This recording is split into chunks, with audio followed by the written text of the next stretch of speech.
యాకోబు రాసిన పత్రిక 4వ అధ్యాయము 8వ వచనం నుంచి కొద్ది మాటలు మనము చూద్దాం.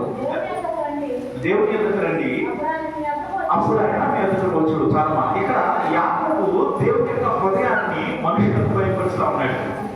తన కాలంలో ఉన్న మనుషులకు, ఇప్పుడు వరకు ఉన్న మనుషులకు, ఇక మీద రాబోయే మనుషులకు ఎంతమంది అయితే ఈ మాటలు చదవబోతా ఉన్నారో వారికి దేవుని హృదయాన్ని చూపిస్తా ఉన్నాడు. దేవుని హృదయంలోని ఆలోచనలు చెప్తా ఉన్నాడు. దేవుని హృదయంలో ఉన్న పిలుపును పిలుస్తా ఉన్నాడు. ఆ మాట ఏంటంటే దేవుని ఎదురు రండి. దేవుడు మనుషులను పిలుస్తా ఉన్నాడు. ఆది కారణం మొదలుకొని ప్రకటన గ్రంథం వరకు రమ్మని పిలవడం మనకు కనబడతా ఉన్నది. దేవుడు మనుషులను రమ్మని పిలిచే దేవుడే ఉన్నాడు. ఆ పిలుపుని విని ఎంతమంది అయితే దేవుడికి వచ్చారో వారు దేవుడి సన్నిధిలో స్థిరపడిన వారిగా ఉంటా ఉన్నారు. దేవుడు రమ్మని పిలుస్తున్నాడని ప్రకటించిన వారు అనేకులు.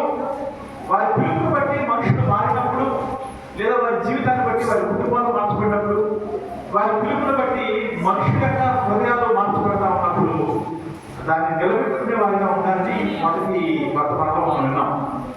దేవుని యొక్క హృదయాభిలాష అయిన రమ్మనే పిలుపు, చూడమనే పిలుపు, రక్షణ పొందమనే పిలుపు ఎవరా పిలిచాడు. ఆ పిలుపుని విని ఒక దేశం మొత్తం ఏమైందంట? దేశం మొత్తం ఏమైంది?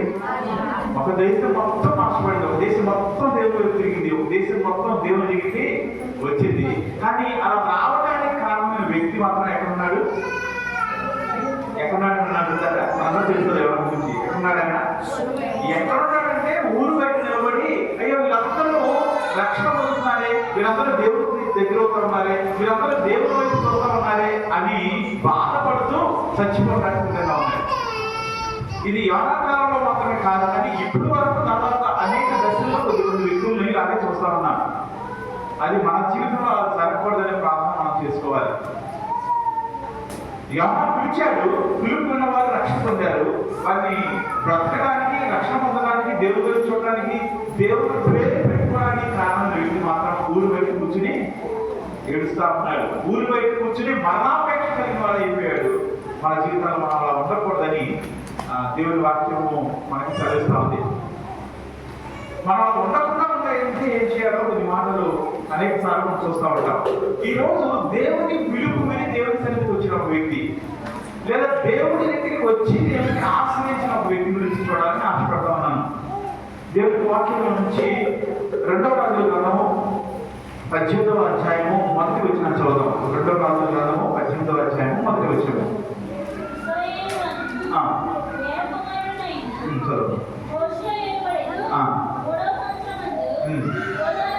యూదా రాజును అహాబు కుమారుడైన హిజ్కియా అనే ఒక వ్యక్తి గురించి చూస్తా ఉన్నాం.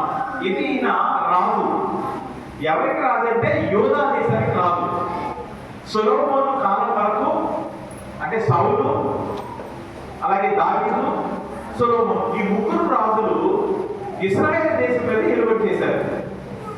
సొలొమోను కాలం అయిపోగానే ఇశ్రాయేలు రాజ్యము 2 భాగాలు అయిపోయింది. ఒక భాగము యూదా, ఒక భాగము ఇశ్రాయేలు, ఒక భాగము యూదా. 2 రాజ్యాలు విడిపోయింది. ఇప్పుడు మనం చూస్తున్న హిజ్కియా అనే రాజు యూదా దేశానికి రాజుగా ఉన్నాడు. హిజ్కియా అనే మాటకు అర్థము దేవుడే నా బలము అని అర్థం, దేవుడే నా కృప అని అర్థము, దేవుడే నా సహాయము, దేవుడే నా శక్తి అని అర్థం. ఈ హిజ్కియా రాజు పరిపాలిస్తా ఉన్నాడు. ఆ రాజ్యాన్ని దేవుడికి ఇష్టంగా మారుస్తా ఉన్నాడు. ఆయన గురించి కొన్ని మాటలు 3వ వచనం నుంచి చదవచ్చు. తన పితరుడైన దావీదు చేసినట్లు అతడు యెహోవా దృష్టికి పూర్ణముగా నీతిని అనుసరించాను. 5వ వచనం చూస్తే అతడు ఇశ్రాయేలు దేవుడైన యెహోవా యందు విశ్వాసం ఉంచిన వాడు.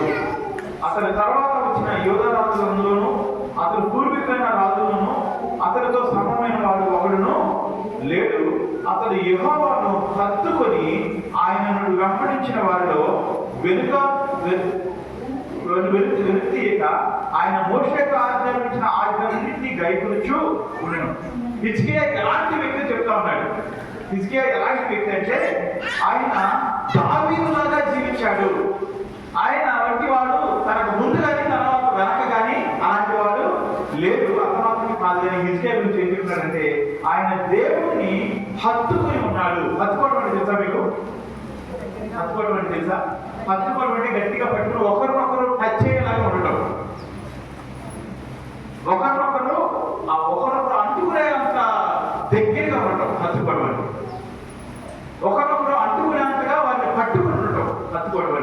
ఎవరు హత్తుకున్నాడంట? దేవుని యెహోవాను హత్తుకున్నాడు.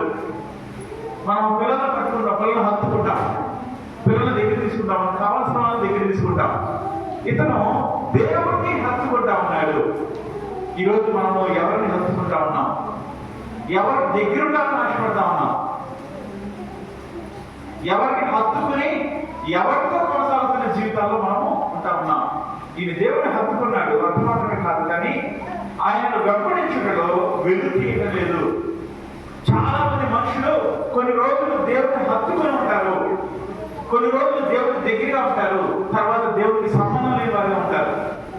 ఇతను కొనసాగుతూ ఉన్నాడు. ఆయన ఇచ్చిన ప్రతి ఆజ్ఞను చేయడానికి సిద్ధపడతా ఉన్నాడు. హిజ్కియా జీవితంలో అతని గురించి చెప్పకుండా సాక్ష్యం ఏంటంటే, ఆయన దేవుడిని ప్రేమించేవాడిగా ఉన్నాడు.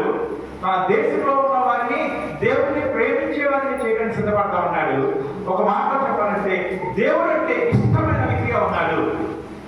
ఈరోజు దేవుడు అంటే ఇష్టమేనా?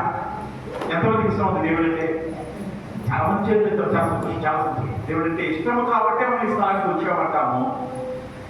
కానీ దేవుడి యొక్క ఇష్టంలో ఉంటూ కొనసాగుతూ ఉన్నప్పుడు మనం ఎలాంటి పరిస్థితులు ఉండగలుగుతామో ఆ పరిస్థితులు మీకు వివరించాలని రోజు ఆశపడతామని ఆ వాక్యం చదివిన తర్వాత, కావున యెహోవా అతనికి తోడై యుండెను. ఎప్పుడైతే ఈయన దేవుడిని హత్తుకుంటా ఉన్నాడో, ఎప్పుడైతే దేవుడిని విడిచిపెట్టక ఆయనతో పాటు కొనసాగుతున్నాడో, ఎప్పుడైతే ఆయన ఆజ్ఞలను వెంబడిస్తా ఉన్నాడో, అప్పుడు ఏమవుతా ఉందో తెలుసా? ఎవరు తోడుగా ఉన్నారంటే ఆయనకి? దేవుడు మనకి తోడుగా ఉంటాడు. పాత నిబంధనలో యెహోవా దేవుడిగా చెప్పబడుతున్న వ్యక్తి క్రొత్త నిబంధనలో యేసుక్రీస్తుగా తను బయలుపరుచుకున్నాడు. తండ్రి ఉన్నాడు,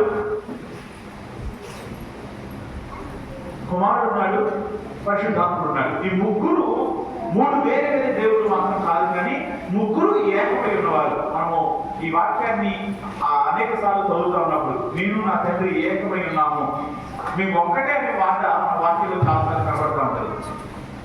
ఈరోజు దేవుడిని హత్తుకుని ఉంటే ఆయన మనకు తోడుగా ఉంటాడు. దేవుడిని హత్తుకోవాలంటే దూరం నుంచి హత్తుకోవడానికి కుదురుగా? మనం హత్తుకుంటాం అనే మాటే దగ్గరగా ఉండటము, ఒకరినొకరు అంటుకునేలాగా ఉండటము. అందుకని దేవుడు పిలుస్తా ఉన్నాడు, మనం ఆయన దగ్గరికి రమ్మంటా ఉన్నాడు. ఎవరైతే దేవుడిని హత్తుకుని ఆయనతో పాటు నడుస్తూ ఉంటారో అప్పుడు వారి జీవితంలో దేవుడు వారికి తోడుగా ఉంటాడు. అట్లానే కాదు, కానీ తాను వెళ్ళిన చోటనల్లా అతడు జయమును పొందెను. ఎక్కడ అడుగు పెడితే అక్కడ, ఏ పరిస్థితులు గుండా వెళ్తుంటే ఆ పరిస్థితుల్లో తను జయము పొందుతున్న వ్యక్తిగా కనపడతా ఉన్నాడు. అప్పుడు ఏమైందంటే తర్వాత కొంచెం చదువుతారు ఎవరన్నా, అతడు అశ్షూరు రాజులకు సేవ చేయకుండా అతని మీద తిరుగుబడిను. ఈ అశ్షూరు రాజు ఎక్కడి నుంచి వచ్చాడు? ఈ అశ్షూరు రాజుకి ఎందుకు సేవ చేయాల్సి వచ్చింది? ఈ అశ్షూరు రాజు ఎందుకని వీరి మీద ఏలుబడి చేస్తాడు? అశ్షూరు రాజు క్రింద ఎందుకని వీళ్ళు పనిచేయాల్సి వస్తుంది అంటే, దానికి కారణం మనం చూసినట్లయితే మనకి 17వ అధ్యాయం చివరి వచనంలో కనబడుతుంది. వారు తాము పెట్టుకున్న విగ్రహములను పూజించుచు వచ్చిరి. వారు యూదా రాజ్యం వారు, ఇశ్రాయేల్ రాజ్యం వారు దేవునికి ఇష్టంగా ఉండకుండా కొనసాగుతూ ఉన్నారు. దేవునికి వ్యతిరేకమైన పరిస్థితిలో కొనసాగుతూ ఉన్నారు, దేవునికి దూరమైన పరిస్థితిలో కొనసాగుతున్నారు. అందువలన అశ్షూరు అనే ఒక రాజుని వీరి మీదకి తీసుకొచ్చాడు దేవుడు. అశ్షూరు రాజు వీరిని తమ బంధకాల్లో పెట్టుకున్నాడు, అణిచివేయడం ప్రారంభం చేశాడు. ఇది హిజ్కియాకి సంబంధం లేదు సార్. హిజ్కియా కన్నా ముందు వారు అనేక మంది, ముఖ్యంగా ఆహాజ్ యొక్క కుమారుడు హిజ్కియా, ఆహాజ్ యొక్క భయంకరమైన పనులు చేస్తాడు. 17వ అధ్యాయంలో చాలా చోట్ల రాయబడుతుంది. 17, 16 ఇలాంటి అధ్యాయాల్లో చాలా స్పష్టంగా రాస్తాడు. ఆహాజ్ ఏం చేస్తాడంటే మందిరం యొక్క గోడను కూడా తొలగిస్తాడు. మందిరం యొక్క ఇత్తడి ఎడ్ల మీద ఉన్న సామగ్రి అంతా తీసేస్తాడు. అంటే ఎలాగైతే యెరూషలేము మందిరం కట్టబడిందో, దాని ముందు ఎలాగైతే గంగారం కట్టబడిందో, దేవుని యొక్క మందిరంలోకి రావడానికి ఎలాగైతే శుద్ధి చేసుకోవాలని చెప్తాడు, మొత్తం అవన్నీ కూడా ఆహారాలు స్వాగతించేస్తాడు. తన పితరుల యొక్క దోషము, తన పితరుల యొక్క దోషాన్ని బట్టి ఆ రాజ్యం అశ్షూరు రాజు యొక్క బానిసత్వంలో వెళ్ళిపోయింది. అశ్షూరు రాజుకి వీరు తమ ధనాన్ని చెల్లించాల్సిన అవసరం వస్తూ ఉండేది. అశ్షూరు రాజు యొక్క ఆధీనంలో వీళ్ళు ఉండాల్సి వస్తా ఉండేది. అప్పుడు హిజ్కియా రాజు అయ్యాడు. హిజ్కియా భక్తిగా వాడిగా ఉన్నాడు. ఎక్కడ అడుగు పెడితే అక్కడ జయం వస్తా ఉంది, ఎక్కడ అడుగు పెడితే అక్కడ దీవెన వస్తా ఉంది. అయినప్పటికీ అష్షూరు రాజు కిందే ఉండాల్సి వస్తా ఉంది. అష్షూరు రాజు యొక్క అధికారానికి బానిసగా ఉండాల్సి వస్తా ఉంది. ఆయన అనుకున్నాడు, నా దేవుడు నాకు తోడే ఉంటాడు కాబట్టి నేను అష్షూరు రాజు కింద నేను ఉండనని అష్షూరు రాజు తిరుగుబాటు చేసిన వాడికి కనబడతా ఉన్నాడు. చాలాసార్లు మన జీవితంలో కూడా కొన్ని బంధకాలు, కొన్ని ఇరుకులు, ఇబ్బందుల క్రింద ఉంటూనే దేవుడికి ఇష్టమైన వారిగా కొనసాగుతుండే పరిస్థితి కొంతమంది జీవితాలు కనబడుతుంది. అలాంటి వారి వరకు ఈరోజు చెప్పబోయే వాక్యము ఖచ్చితంగా ఉపయోగపడుతుందని నేను నమ్ముతా ఉన్నాను.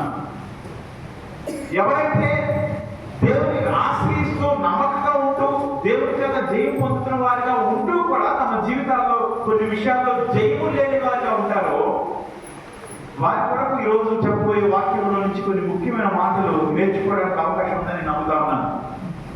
ఈ అష్షూరు రాజునికి ఎప్పుడైతే ఎదురు తిరిగాడో అష్షూరు రాజు ఏం చేస్తాడు తెలుసా? అష్షూరు రాజు ఆ హిజ్కియాను అణచివేయడానికి ప్రయత్నం చేస్తాడు. హిజ్కియా ఆధ్వర్యంలో ఉన్న కొన్ని పట్టణాలను ఆయన పట్టుకుంటాడు. 13 వచ్చిన చదువుతాను ఒకసారి. రాజా హిజ్కియా ఇవ్వడు. అష్షూరు రాజైన సన్హెరీబు యూదా దేశమందున్న ప్రాకారము గల పట్టణములన్నిటి మీదకి వచ్చి వాటిని పట్టుకుని. ఇక్కడ ఈ హిజ్కియా అనే రాజుకి కొన్ని పట్టణాలు ఉన్నాయి. వాటికి ప్రాకారం కలిగిన పట్టణాలు అంటాయి. ప్రాకారం అంటే ఆ పట్టణాల మీదకి ఎవ్వరూ దాడి చేయకుండా చుట్టూ కట్టబడిన పెద్ద పెద్ద గోడలు కలిగిన పట్టణాలు అవి. ఆ పట్టణాలు చాలా బలమైన పట్టణాలు. వాటిని ఈ అష్షూరు రాజు పట్టుకున్నాడు, లేదా అష్షూరు రాజు గెలిచాడు.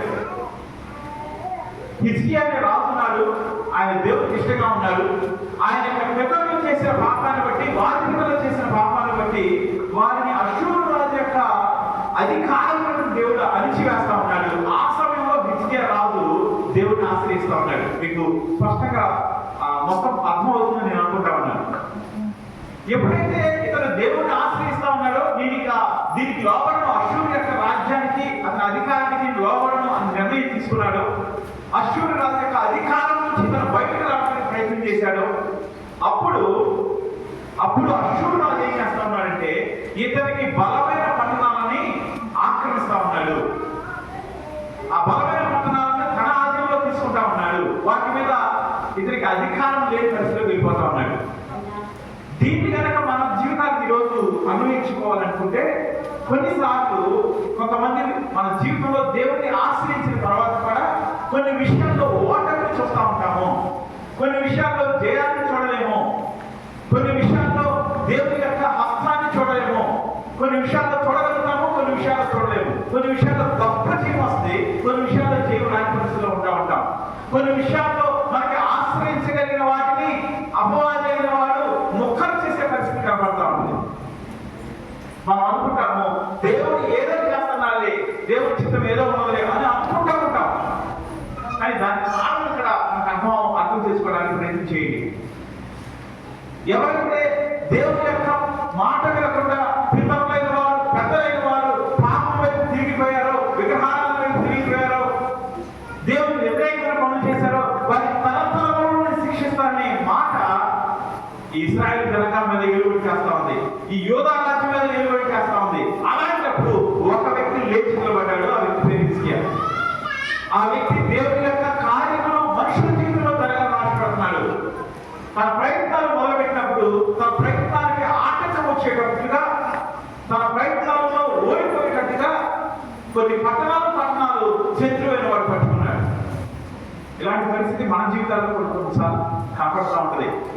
అంతా బాగుందనే టైంలో అంతా బాగానే దేవుడితో సహాయం చేస్తున్నాడు, దేవుడితో కలుస్తున్నాము అనుకునే సమయంలో కొన్ని పెద్ద దెబ్బలు తగులుతూ ఉంటాయి. వాటిలోంచి బయటికి రావాలని మనం అంత ప్రయత్నం చేసినా వాటిలో దిగదారిపోతే పరిస్థితి కొనసాగుతూ ఉంటాయి. ఈ హిజ్కియాకి అలాంటి పరిస్థితి కనపడింది. అలాంటి పరిస్థితిలోనే దిగజారిపోతా ఉన్నాడు. తనకు బలంగా నిలబడాల్సిన పట్టణాలని శత్రువు పట్టుకున్నాడు. ఏం చేయాలో నాకు అర్థం కాదు. అదేంటంటే దేవుడికి ఇష్టంగా ఉన్నా కదా, దేవుడు ఏం కోరుకుంటాడో అలాగే జీవిస్తున్నాడు కదా, ఇదిగో దేవుడు కూడా నాకు దేవుడు ఇచ్చాడు కదా, ఎందుకని అష్షూరు రాజు నేను గెలవలేకపోతున్నాను, ఎందుకని ఈ అష్షూరు రాజు దగ్గరికి నేను ఓడిపోతా ఉన్నాను? బహుశా హిజ్కియా ఆలోచిస్తుంటాడు. తన ఆలోచన చేసిన తర్వాత తనకు అర్థమైంది, అష్షూరు రాజు బహు బలవంతుడు, అతన్ని గెలవడం నాకు సాధ్యం కాదనుకున్నాడు. అప్పుడు ఆయన దగ్గరికి కబురు పంపిస్తాడు ఆయన హిజ్కియా. ఏం చేయమంటారు ఆయన అన్నప్పుడు, అప్పుడు 14వ వచనం చివరి భాగాన్ని చూసినప్పుడు, అప్పుడు చివరి భాగంలో ఒక మాట మనకి కనపడుతుంది, నా మీద నీవు మోపిన దాన్ని నేను భరించునని వర్తమానం పంపిస్తా ఉన్నాడు. అష్షూరు రాజుకి ఒక కబురు చేస్తా ఉన్నాడు, అయ్యా నా వల్ల తప్పైపోయింది, నీకు ఎదురు వెళ్తావు తప్పే, కాబట్టి నువ్వు ఏం చెప్తే చేస్తా, నువ్వు ఎంత అడిగితే అందిస్తా అంటాడు. అప్పుడు ఏమవుతుంది తెలుసా? అప్పుడు వర్తమానం పంపగా అష్షూరు రాజు యోధారి హిజ్కియాకు 600 మణుల వెండియు 60 మణుల బంగారమును జుర్మానాగా నియమించెను. నువ్వు నాకు ఎదురు తిరిగావు కదా, నా రాజ్యంలో నా బానిసత్వంగా నా కింద ఉండడానికి ఇష్టపడలేదు కదా, ఏం చేయమంటాడు? అప్పుడు 600 మణుల వెండి. మనుగంటే ఎంత తెలుసా? మనుగంటే ఎంత తెలుసా? మనుగంటే మా ఏరియాలో దాన్ని ఏమంటారు, కర్ర పొలంలో మనుగుల్లో కొలుస్తారు. ఎన్నో కేజీలు, కొన్ని కేజీలు మనుగంటే కొన్ని కేజీలు, కొన్ని వందల కేజీలు బంగారము వెండి ఇవ్వాల్సి వస్తున్నాయి. ఎవరెవరు కడుతున్నారు? హిజ్కియా అష్షూరు రాజుపై కడతా ఉన్నాడు. ఎందుకు కట్టాల్సి వచ్చిందంటే తన కింద ఉండడానికి తను ఇష్టపడలేదు. ఒక దేవుడిని ఆశ్రయించిన వ్యక్తి శత్రువైన వారికే ఓడిపోయినప్పుడు ఎందుకు ఓడిపోయాడనే దాన్ని ఈరోజు ఒక 3 విషయాలు మీకు చెప్పాలని ఆశపడతా ఉన్నాను. 3 విషయాలు ఈరోజు హిజ్కియా యొక్క జీవితంలో నుంచి మనం నేర్చుకోవాలని ఆశపడతా ఉన్నాను. ఎందుకని ఓడిపోయాడు హిజ్కియా? ఎందుకని అష్షూరు రాజు దగ్గరికి ఓడిపోవాల్సి వచ్చింది?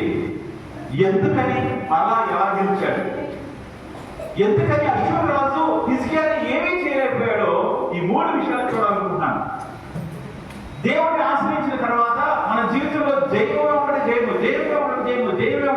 వెళ్తూ ఉన్నప్పుడు ఒక పరిస్థితి వచ్చినప్పుడు ఆ పరిస్థితిలో మనం ఓడిపోవడానికి కారణము, మనం ఎన్ని ప్రయత్నాలు చేసినా సరే ప్రతి ప్రయత్నము నష్టంలో వెళ్ళిపోవడానికి కారణము ఇక్కడ మనం హిజ్కియా జీవితంలో చూడవచ్చు.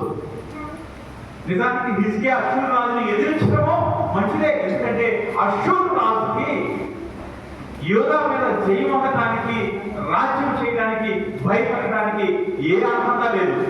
ఎందుకంటే హిజ్కియా తోడుగా ఉన్నాడు, హిజ్కియాకి దేవుడు తోడుగా ఉన్నాడు. అష్షూరు రాజు దేవుడికి సంబంధించిన వ్యక్తి కాదు.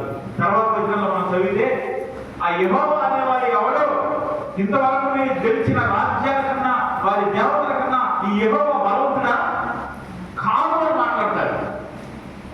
యెహోవాను దూషిస్తాడు, యెహోవాను ఆశ్రయిస్తున్న ప్రజలను అవమానపరుస్తాడు. అయినప్పటికీ హిజ్కియా అంటాడు, నువ్వు ఏం చెప్తే చేస్తానని. చాలాసార్లు అపవాది మనుషులు భయపడతా ఉన్నప్పుడు అపవాది యొక్క ప్రభావం నుంచి మనుషులు బయటకు రావడానికి ప్రయత్నాలు చేస్తూ ఉంటారు. అది పాత ముఖ్యంగా ఉండిపోయింది, అది తీర్చలేదు కాబట్టి ఇలా అయిపోయింది. కొన్నిసార్లు కొంతమంది మీదకి చనిపోయిన వాళ్ళు ఎవరో వస్తారు, దిగి పడతారు అంటారు. మీరు విన్నారు ఎప్పుడన్నా? విన్నారు కదా? ఏమంటారు? మీరు ఉన్న సందర్భాల్లో ఏమంటారు? అది నాకు అర్థం కాదు. ఓకే కాదు, పట్టణంలో ఏమంటారు? కోడి కోసి పెట్టు, పొలవడి పెట్టు అని అడుగుతారు అనుకోండి కదా. విన్నారమ్మా? వాళ్ళు ఏమంటారు? ఏం చేస్తారు? ఆ ఇంట్లో వాళ్ళు చేసి పెడతారు, మళ్ళీ వస్తారు. అది అది అది కొనసాగే ప్రయత్నం అదంతా. అది నిజానికి మన కలిసి మీరు విషయాన్ని అర్థం చేసుకోవాల్సింది ఏంటంటే, వాక్యం చెప్పేది సత్యం. చనిపోయిన వాళ్ళు ఎక్కడికి వెళ్తారు తెలుసా? చనిపోయిన వాళ్ళు ఎక్కడికి వెళ్తారు తెలుసా?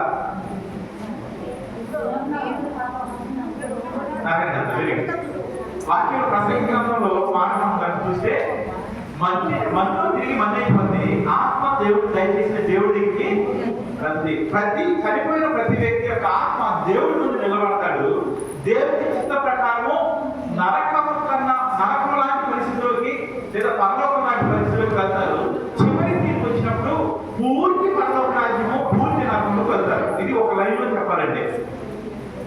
చనిపోయిన వాళ్ళు మనిషి కనబడుతున్నారు, చనిపోయిన వాళ్ళు వస్తున్నారంటే మనము బైబిల్ని నమ్మట్లేదని అర్థం చేసుకోవచ్చు. ఎప్పటి మాటలు నమ్మవద్దు. చనిపోయిన వారు భూమి మీద ఉంటారు, వారి పేరు మీద అపవాదం మోసం చేయడానికి ప్రయత్నం చేస్తూ ఉంటాడు. సరే, ఇక్కడికి వచ్చేటప్పటికి ఎంత భక్తి కలిగిన హిజ్కియా, ఎంత దేవునికి నమ్మకంగా ఉండడానికి ప్రయత్నం చేస్తున్న హిజ్కియా, దేవునికి ఇష్టంగా ఉంటూ దేవుడిని కలిగి ఉండడానికి ప్రయత్నం చేసిన హిజ్కియా ఒక అన్యజన రాజు దగ్గర ఓడిపోయాడు. నీకేం కావాలంటే ఇస్తా అన్నాడు. ఏమిస్తాడు తెలుసా? ఏమిస్తాడంటే ఆ చివరి తర్వాత వచ్చిన చదివినప్పుడు, కావున హిజ్కియా యెహోవా మందిరంలో ఉన్న రాజనగర్లో ఉన్న పదార్థంలో శేషించిన వెండి అంతయో అతనికి ఇచ్చాను. తర్వాత కింద రోజులో చూస్తే తలుపులున్న బంగారమును అతనికి ఇచ్చాడు.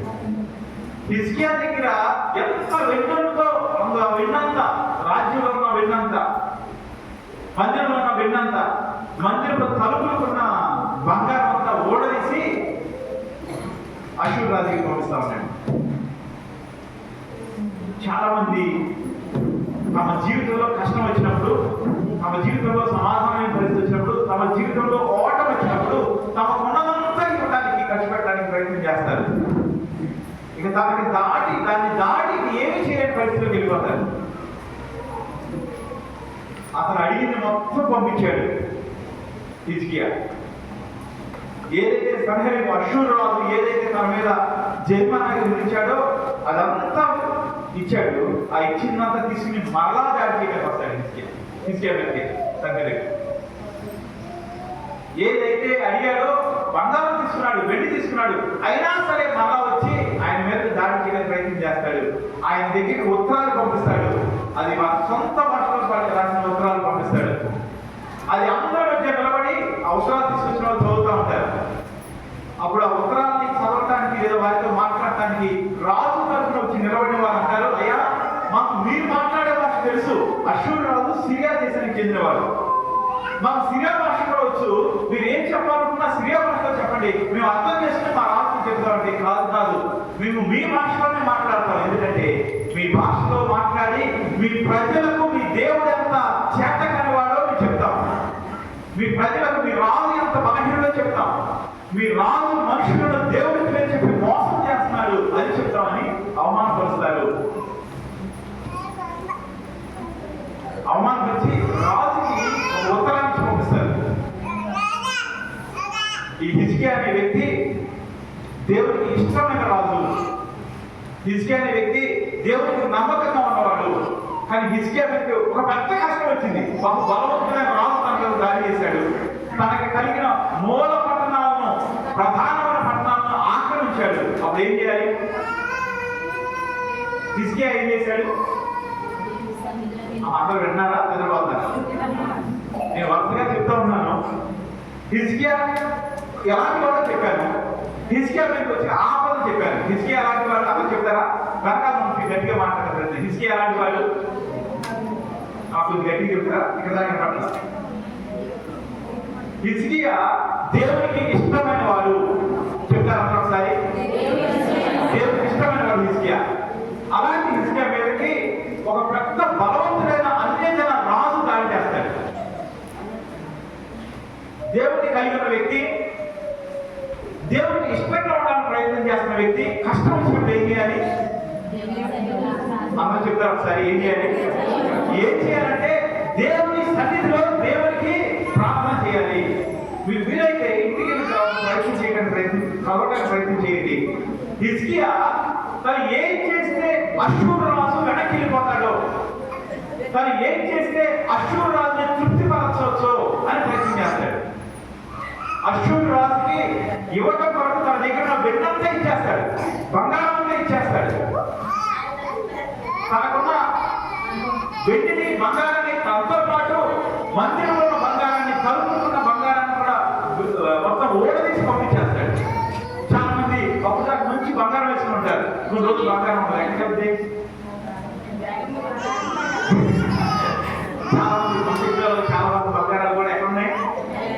మంచి మంచి అంటే అవసరం కోసం పెట్టారు. కానీ దాదాపు ఇలాంటి పరిస్థితే అతనికి వచ్చింది. ఎవరికి వచ్చింది? తీసుకేసి మన రత్నసాగర్ కోసం చెప్తున్నా. ఎన్నో ప్రయత్నాలు చేశారు. చేశాడు, తనకున్న బంగారం ఇచ్చాడు. అయినా సరే ఆ రాజు మరలా తన మీద దాడి చేస్తున్నాడు. ఒక విషయాన్ని జ్ఞాపకం చేసుకోవడం ప్రయత్నం చేయండి. దేవుడి దగ్గర ఏమి అర్థం కాలేదు మీకు. కొంచెం చెరువులో ఉన్న వాళ్ళు అలా కూర్చోవడం ప్రయత్నం చేయండి అమ్మా.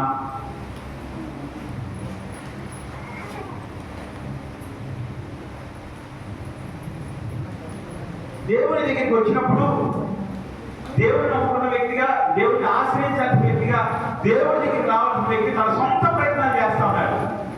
ఆ సొంత ప్రయత్నాలు ఎంత చేసినా సరే, ఎంత ఇచ్చినా సరే, తన గుణమంతా పోగొట్టుకున్నా సరే ఆ పరిస్థితుల నుంచి బయటికి రాలేకపోగా ఆ రాజ్యంలో ఉన్న ప్రతి ఒక్కరికి అర్థమయ్యేలాగా ఆ రాజును అవమానపరుస్తూ హిజ్కియా అనే వ్యక్తి అవమానపరచబడటం కోసం అష్షూరు రాజు తన పుత్రాలను పంపిస్తాడు.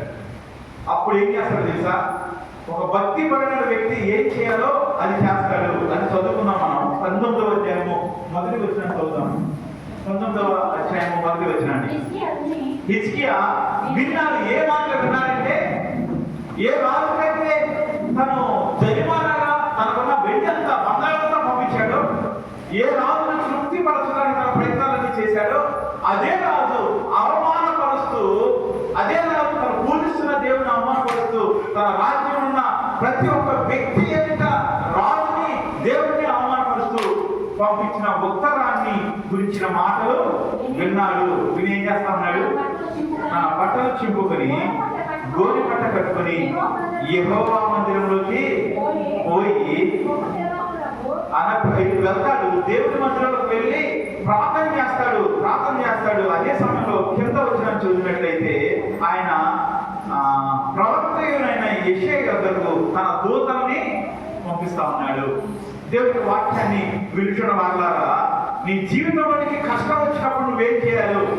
నీ జీవితంలోనికి నువ్వు పరిష్కరించుకోలేని సమయంలోనికి పరిస్థితుల్లోకి వచ్చినప్పుడు ఏం చేయాలో, నీ జీవితంలోనికి నువ్వు తట్టుకోలేని బాధ వచ్చినప్పుడు ఏం చేయాలో, అపవాది యొక్క కార్యాలు నీ జీవితంలో తట్టుకోలేని పరిస్థితిలో అన్ని విషయాల్లో నీ ప్రయత్నాన్ని ఓడిపోయినప్పుడు ఏం చేయాలో ఇక్కడ హిజ్కియా జీవితాన్ని చూస్తే మనకు అర్థమవుతుంది. హిజ్కియా దగ్గర బంగారం ఉంది, హిజ్కియా దగ్గర వెండి ఉంది. తన మందిరంలో, దేవుడి యొక్క మందిరంలో బంగారం అంతా తీసుకెళ్ళాడు. తన గుణమంతా ఖర్చు చేశాడు. తనకి ఏమీ లేని పరిస్థితిలో అపవాది మరలా తన మీద దాడి చేసినప్పుడు, శత్రువైన వాడు అపవాది చేత రేపబడి మరలా తన మీద దాడి చేసినప్పుడు, అప్పుడు మొట్టమొదటిసారి తను ఏం చేయాలో చేస్తా ఉన్నాడు. వాక్యం ఇచ్చిన వాళ్ళ నీ జీవితంలో, నీ కుటుంబం కొరకు, నీ కొరకు ఎన్నో ప్రయత్నాలు చేసి ఉంటాడు. ఆ ప్రయత్నాల్లో ఓడిపోతా ఉన్నప్పుడు, ప్రయత్నాల్లో కురిగిపోతా ఉన్నప్పుడు, మనకున్న సర్వస్వాన్ని కోల్పోయి మనుషుల ఎదుట అవమానపరచబడే స్థితిలోనికి దిగజారిపోయినప్పుడు హిజ్కియా తన రాజ్యంలో ఉన్న మొత్తాన్ని ఇచ్చేస్తా ఉన్నాడు. అంతకు మించి ఇవ్వడానికి హిజ్కియా దగ్గరికి ఏం లేదు. ఇచ్చేసిన తర్వాత కూడా ఇంకా తన మీద దాడి చేస్తూ, ఇంకా తనను అవమానపరుస్తూ, ఇంకా ఇబ్బంది చేస్తున్న పరిస్థితుల్లో మన జీవితంలో కూడా చాలా అలాగే ఉంటుంది కదా. మనకున్నదంతా ఖర్చు పెట్టేసిన తర్వాత, మనకున్నదంతా ఇచ్చేసిన తర్వాత ఇవ్వడానికి ఏమీ లేని పరిస్థితుల్లో నిలబడినప్పుడు అప్పటికి ఇంకనో కుటుంబాన్ని చేస్తా ఉంటాడు. దెబ్బ మీద దెబ్బ తగులుతూ ఉంటుంది. ఒకవేళ అలాంటి పరిస్థితులు ఉంటే హిజ్కియా ఏం చేస్తాడో తెలుసా? హిజ్కియా గోని పట్ట కట్టుకుని దేవుడి మందిరానికి వెళ్తా ఉన్నాడు. రెండవది, అప్పుడు ఈ ప్రవక్తగా ఉన్న యెషయా దగ్గరికి కబురు చేస్తా ఉన్నాడు. యెషయాని అడుగుతాడు ఆయన. మరి ఎక్కువగా కింద వచ్చిన ఒక మాట ఉంటుంది,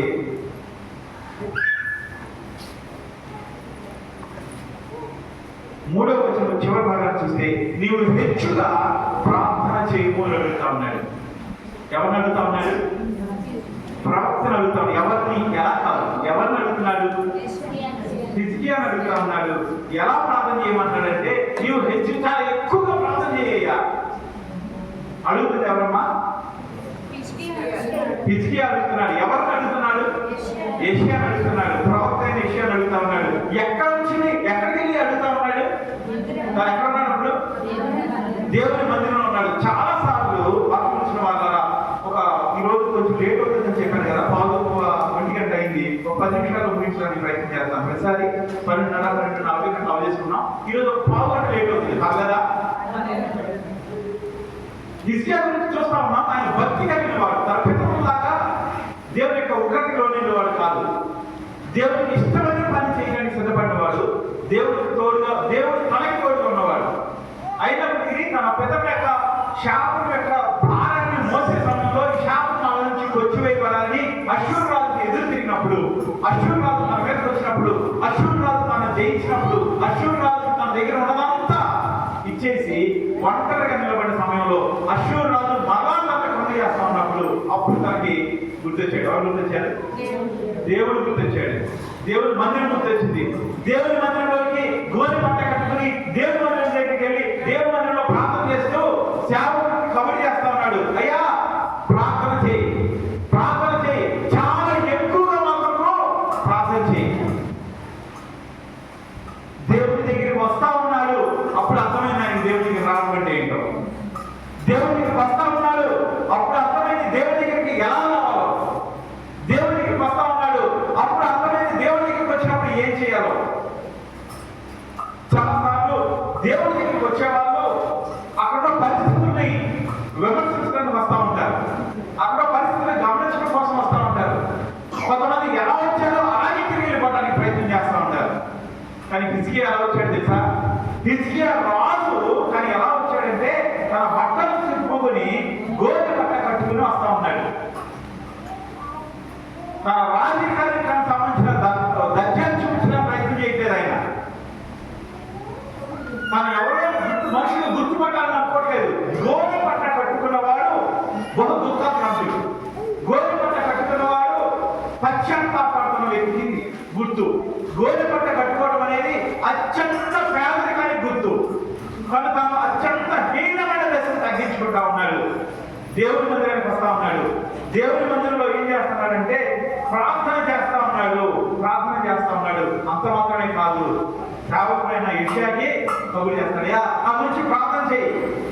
ఈ రోజుల్లో కూడా చాలా మంది మా గురించి ప్రార్థన చేయమని సేవకుడు అడిగేవాళ్ళు కనపడతా ఉన్నారు. మంచిదా చెడ్డా? కొంచెం గట్టిగా చెప్తారా? మంచిదే.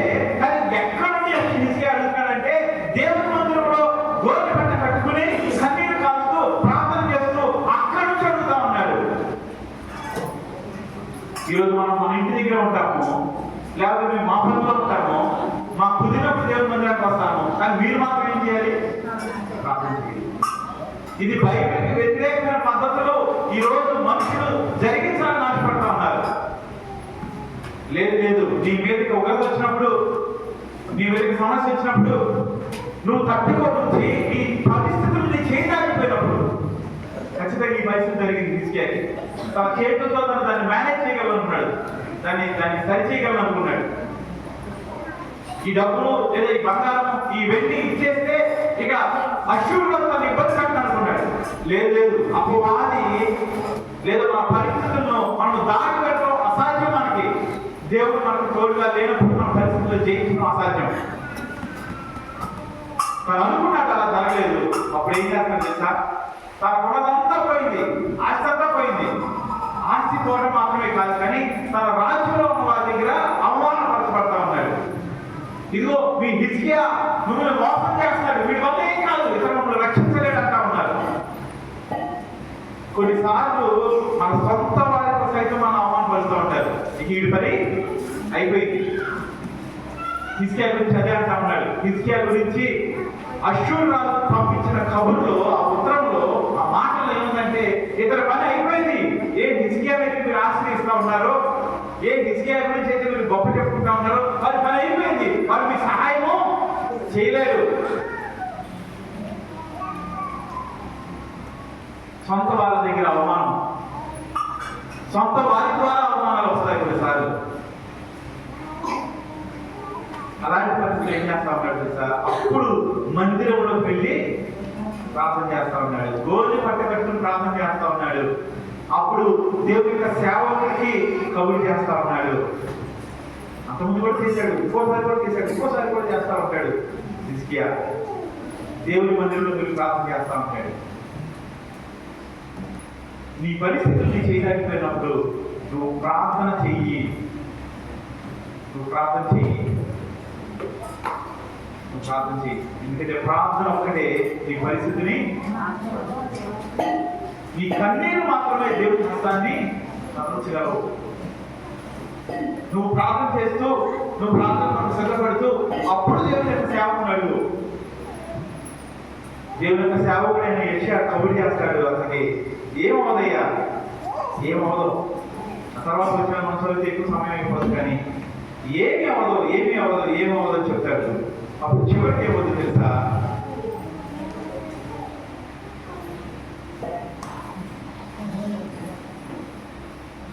పంతొమ్మిదవ అధ్యాయం 14వ వచనం చదువుతారు ఒకసారి.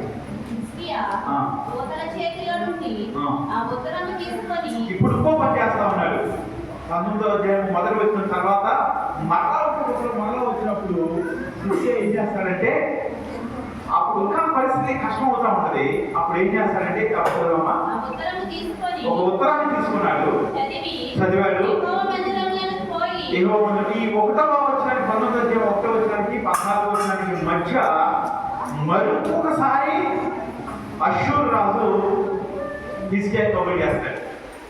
ఈ హిజ్కియా రాజు అని ఆయన అష్షూరు రాజు అని ఆయన హిజ్కియాను వదిలిపెట్టట్లా. తన దాడి చేస్తానన్నాడు, గొప్ప తీసుకుంటానన్నాడు, ఇంకా వదిలిపెట్టట్లా. మందిరానికి వెళ్ళి ప్రార్థన చేసుకున్న తర్వాత ఉత్తరం వచ్చింది. మనం తెచ్చి ప్రార్థన చేసుకున్నాం అనుకోండి, ఒక రోజు ఒక గంట ఒక భాగం చేసుకున్న తర్వాత, లేదా ఒక 2 రోజులు చేసుకున్న తర్వాత, ఒక 4 రోజులు చేసుకున్న తర్వాత మనం అనుకున్నట్టుగా జరగకపోతే ఏం చేస్తాం?